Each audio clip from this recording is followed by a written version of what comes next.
శ్రీ మహాగణాధిపతయే నమః, శ్రీమాత్రే నమః. మాచిరాజు భక్తి ప్రేక్షకులందరికీ నమస్కారం. ఖగోళంలో నవగ్రహాలలో సూర్యుడు ఏప్రిల్ 14వ తేదీ ఉదయం 9:38 మీనరాశిలో నుంచి మేషరాశిలోకి మారుతున్నాడు. అంటే సూర్యుడి మేష సంక్రమణం జరుగుతోంది.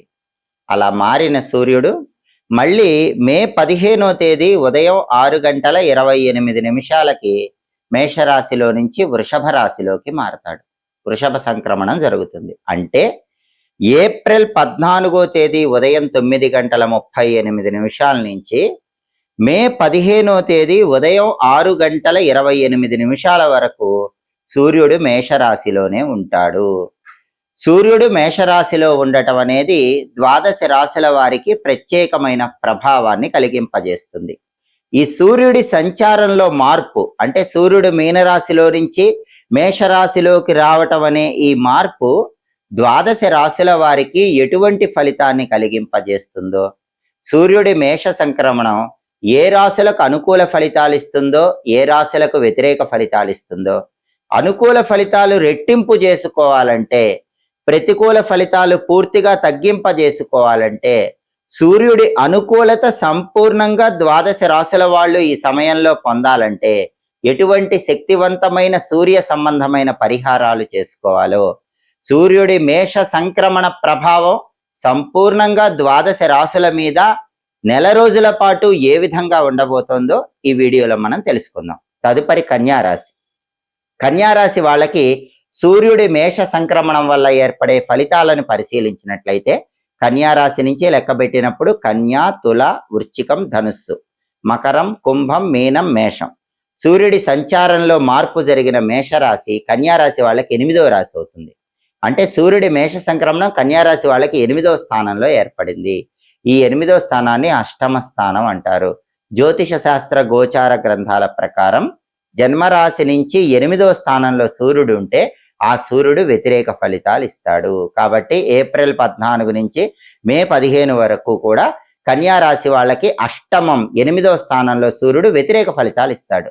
ఎలాంటి వ్యతిరేక ఫలితాలు ఇస్తాడు? ఆ వ్యతిరేక ఫలితాలు రాకుండా ఉండాలంటే తీసుకోవాల్సిన జాగ్రత్తలు ఏంటి? వ్యతిరేక ఫలితాలు అనుకూల ఫలితాలుగా మార్చుకోవాలంటే సూర్యుడికి సంబంధించిన ఎలాంటి శక్తివంతమైన పరిహారాలు చేసుకోవాలి?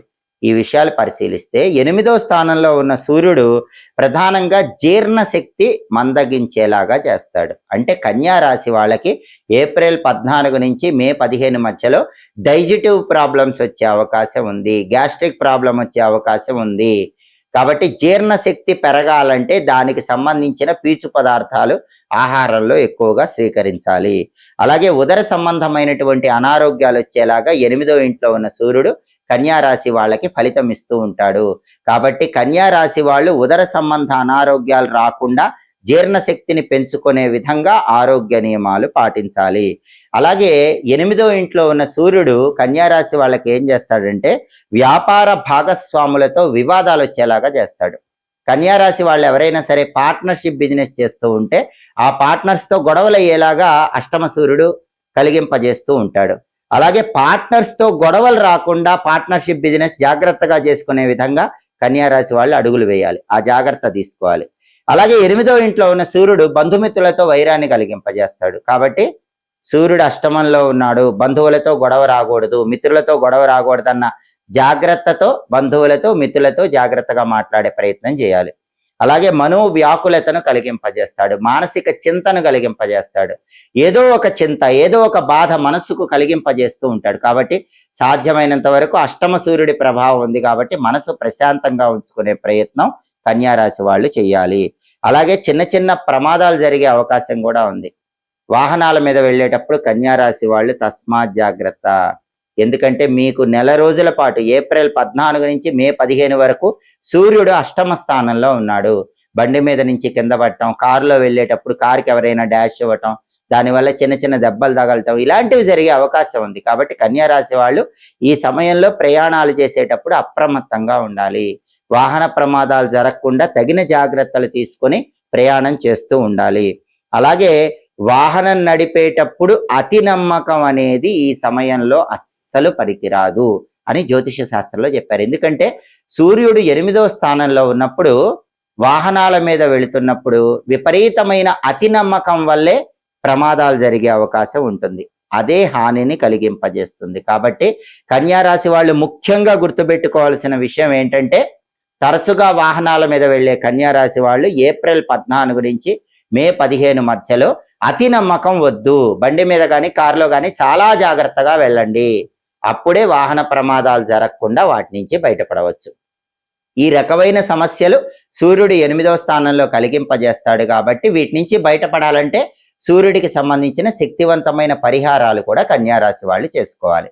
ఏప్రిల్ 14వ తేదీ ఉదయం 9:38 సూర్యుడు మేషరాశిలోకి ప్రవేశించగానే, సూర్యుడి మేష సంక్రమణం జరగగానే, ఈ సూర్యుడి మేష సంక్రమణం అనేది ద్వాదశ రాశులలో కొన్ని రాశులకు అనుకూల ఫలితాలు ఇస్తుంది, కొన్ని రాశులకు వ్యతిరేక ఫలితాలు ఇస్తుంది. మళ్ళీ సూర్యుడు మే 15వ తేదీ ఉదయం 6:28 వృషభ రాశిలోకి ప్రవేశించే వరకు ద్వాదశ రాశుల వారికి సూర్యుడి మేష సంక్రమణ ఫలితాలు ఉంటాయి. అయితే సూర్యుడు మేషరాశిలోకి ప్రవేశించడం అనేది కొన్ని రాశులకు అనుకూల ఫలితాలు ఇస్తుంది, కొన్ని రాశులకు వ్యతిరేక ఫలితాలు ఇస్తుంది. అనుకూల ఫలితాలు ఇంకా బాగా రెట్టింపు కావాలంటే, వ్యతిరేక ఫలితాలు పూర్తిగా తొలగింపజేసుకోవాలంటే ఏప్రిల్ 14 నుంచి మే 15 మధ్యలో ద్వాదశ రాశుల వాళ్ళు ఆదివారాలు సూర్యుడికి సంబంధించిన శక్తివంతమైన పరిహారాలు చేసుకోవాలి. ఏప్రిల్ 14 నుంచి మే 15 మధ్యలో ఆదివారాలు ఎప్పుడు వచ్చినా సరే సూర్యుడికి సంబంధించిన పరిహారాలు చేసుకుంటే ద్వాదశ రాశుల వారికి సూర్యుడు అద్భుతమైన శుభ ఫలితాలు ఇస్తాడు. ఆ పరిహారాల్లో మొట్టమొదటి పరిహారం ఏంటంటే, సూర్య భగవానుడికి ప్రీతికరమైన స్నానాన్ని ఈ సమయంలో వచ్చే ఆదివారాలు చేయాలి. ఆ స్నానం ఎలా చేయాలంటే, మీరు స్నానం చేసే నీటిలో కొన్ని ఎరుపు రంగు పుష్పాలు వేసి ఆ నీటితో స్నానం చెయ్యాలి. అప్పుడు అది సూర్యుడికి ప్రియమైన స్నానం అవుతుంది. అంతేకాకుండా మీరు స్నానం చేసే నీళ్లలో వీలైతే కొద్దిగా కుంకుమ పువ్వు పొడి కూడా కలుపుకోండి. అప్పుడు ఇంకా అది సూర్యుడికి ప్రీతికరమైన స్నానం అవుతుంది. ఎర్ర పుష్పాలు, చిటికెడు కుంకుమ పువ్వు పొడి, వీటిని స్నానం చేసే నీళ్లలో కలుపుకొని ఆ నీళ్లతో స్నానం చేస్తే సూర్యుడి సంపూర్ణమైన అనుగ్రహం కలుగుతుంది. స్నానం చేశాక సూర్యుడికి ఇష్టమైన విధంగా ఏప్రిల్ 14 నుంచి మే 15 మధ్యలో వచ్చే ఆదివారాలు అర్ఘ్యం వదిలిపెట్టాలి. అర్ఘ్యం ఎలా ఇవ్వాలి? శుభ్రంగా తోమిన రాగి పాత్ర, రాగి చెంబు తీసుకొని దానిలో నీళ్లు పోసి అక్షింతల్లో కుంకుమ కలిపి ఆ కుంకుమ కలిపిన అక్షింతలు వేయాలి. ఎర్రపూలు కొన్ని ఆ రాగి చెంబులో ఉన్న నీళ్ళలో వేయాలి. వీలైతే ఎర్ర చందనం కొద్దిగా వేయాలి. ఎండుమిరపకాయ గింజలు కొన్ని వేయాలి. ఇవన్నీ వేయలేని వాళ్ళు ఆ రాగి చెంబులో ఉన్న నీళ్లలో ఎర్ర పుష్పాలు వేసినా సరిపోతుంది, లేదా కుంకుమ కలిపిన అక్షింతలు వేసినా సరిపోతుంది. ఆ రాగి చెంబులో ఉన్న నీళ్లు తీసుకొని తూర్పు వైపు తిరిగి ఆ నీళ్లు మొక్కలో 12 సార్లు వదిలిపెడుతూ ఓం ఘృణి సూర్య ఆదిత్యం అని 12 సార్లు చదవాలి. ఇది అర్ఘ్య మంత్రం అంటారు. ఓం ఘృణి సూర్య ఆదిత్యం. ఈ మంత్రం 12 సార్లు చదువుతూ ఆ రాగి చెంబులో ఉన్న నీళ్లు తూర్పు వైపు తిరిగి మొక్కలో 12 సార్లుగా వదిలిపెట్టాలి. లేదా ఒక్కసారి వదిలిపెట్టినా మంత్రం మాత్రం 12 సార్లు చదవాలి. ఇది సూర్యుడికి ఇష్టమైన అర్ఘ్యం అవుతుంది. సూర్యుడికి ఇష్టమైన స్నానం చేయటం, సూర్యుడికి ఇష్టమైన అర్ఘ్యం వదలటం, ఆ తర్వాత సూర్యుడికి ఇష్టమైన దీపాన్ని ఈ సమయంలో వచ్చే ఆదివారం స్నానం చేశాక ఇంట్లో హాల్లో తూర్పు దిక్కులో వెలిగించాలి. సూర్యుడికి ఇష్టమైన సూర్య దీపం ఎలా వెలిగించాలంటే, సూర్యుడు 12 పేర్లతో సంవత్సరంలో ఉంటాడు, ద్వాదశ ఆదిత్యులు అనే పేరుతో ఉంటాడు. కాబట్టి సూర్యుడి ద్వాదశ ఆదిత్య రూపాలకు సంకేతంగా 12 ఒత్తుల దీపాన్ని వెలిగించాలి. సూర్యుడికి ఎరుపు రంగు ఇష్టం కాబట్టి వీలైతే ఎర్ర ఒత్తులతో దీపం పెట్టాలి. ఎర్ర ఒత్తులు దొరకకపోతే ఒత్తుల కుంకుమ రాసి ఆ ఒత్తులతో దీపం పెట్టాలి. ఆ దీపం ఎలా వెలిగించాలి? సూర్యుడికి ఇష్టమైన దీపాన్ని ఆదివారం పూట ఈ సమయంలో ఎలా వెలిగించాలంటే, స్నానం చేశాక హాల్లో తూర్పు దిక్కులో ఒక పీట పెట్టండి. ఆ పీటకు పసుపు రాసి కుంకుమ బొట్లు పెట్టి వరిపిండితో ముగ్గు వేసి ఒక మట్టి ప్రమిదలో ఇంకో మట్టి ప్రమిద ఆ పీట మీద ఉంచి సూర్యుడికి ఇష్టమైన నువ్వుల నూనె పోసి 12 ఎర్ర ఒత్తులు కలిపి ఒక ఒత్తిగా చేసి ఆ ఒత్తి తూర్పు వైపు వెలిగేలా దీపం పెట్టాలి. దీన్నే సూర్య దీపం అంటారు. చాలా సులభం. ప్రతి ఆదివారం స్నానం చేశాక ఇంట్లో హాల్లో తూర్పు వైపు 12 ఒత్తులు కలిపి ఒక ఒత్తిగా చేసి, ఇంకా వీలైతే 12 ఎర్ర ఒత్తులు కలిపి ఒక ఒత్తిగా చేసి ఆ ఒత్తి తూర్పు వైపు వెలిగేలాగా దీపం పెట్టండి. దీన్ని సూర్య దీపం అంటారు. ఈ సూర్య దీపం పెడితే సూర్యుడి మేష సంక్రమణం అనేది ద్వాదశ రాశుల వాళ్ళకి సంపూర్ణమైన శుభ ఫలితాలు ఇస్తుంది. అలాగే ఏప్రిల్ 14 నుంచి మే 15 మధ్యలో వచ్చే ఆదివారాలు పని మీద బయటికి వెళ్ళేటప్పుడు బెల్లం ముక్క నోట్లో వేసుకున్న నవ్వులుతూ వెళ్ళండి. నానబెట్టిన గోధుమలు బెల్లంతో కలిపి ఆవుకు పెట్టండి. లేదా కేజింబావు గోధుమలు ఆదివారం ఉదయం 6 నుంచి 7 మధ్యలో కానీ, మధ్యాహ్నం 1 నుంచి 2 మధ్యలో కానీ ఎర్ర వస్త్రంలో మూట కట్టి పంతులు గారికి దేవాలయంలో దానం ఇవ్వండి. ఆదివారం ఉపవాసం ఉంటే ఇంకా అద్భుతం. సహజంగా ఎవరైనా మాంసాహారం తినాలనుకుంటే ఆదివారం తినకూడదని గ్రంథాల్లో చెప్పారు. వేరే వారాలు తినవచ్చు. చాలా మంది ఇతర వారాల్లో ఉపవాసం ఉంటారు, కానీ ఆదివారం మాంసాహారం కొంతమంది తింటారు. మాంసాహారం తినే వాళ్ళు ఎవరైనా ఆదివారం మాంసాహారం తినకూడదు, మిగిలిన వారాల్లో తినండి అని గ్రంథాల్లో చెప్పారు. కాబట్టి ఆదివారం మాంసాహారం తినకుండా ఉండటంతో పాటుగా ఎవరైనా సరే ఆదివారం పగలు ఉపవాసం ఉండి రాత్రికి గోధుమ రవ్వతో చేసిన పదార్థాలు, అంటే గోధుమ రవ్వ ఉప్మా ఇలాంటివి ఆహారంగా స్వీకరిస్తే కూడా సూర్య భగవానుడు విపరీతంగా తన అనుగ్రహాన్ని కలిగింపజేస్తాడు.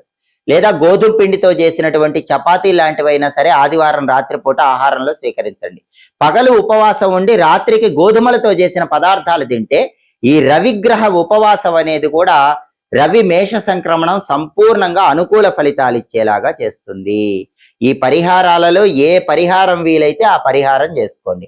వీలైనన్ని పరిహారాలు ఏప్రిల్ 14 నుంచి మే 15 మధ్యలో వచ్చే ఆదివారాలు చేసుకుంటే ద్వాదశ రాశుల వారికి సూర్యుడి మేష సంక్రమణం అద్భుతమైన శుభ ఫలితాలను కలిగింపజేస్తుంది. పరిహారాలు చేసుకోలేని వాళ్ళు ఆదిత్య హృదయం కానీ, సూర్యాష్టకం కానీ, చాంటింగ్ అయినా సరే ఈ సమయంలో వచ్చే ఆదివారాలు వినండి. సూర్యుడి అనుగ్రహం వల్ల రవి మేష సంక్రమణం సంపూర్ణమైన అనుకూల ఫలితాలు ఇచ్చేలాగా గోచారాన్ని మార్చుకోండి. ఎప్పటికప్పుడు జ్యోతిష శాస్త్ర పరంగా ఖగోళంలో గ్రహాల సంచారంలో వచ్చే మార్పు తెలుసుకోవాలనుకుంటున్నారా?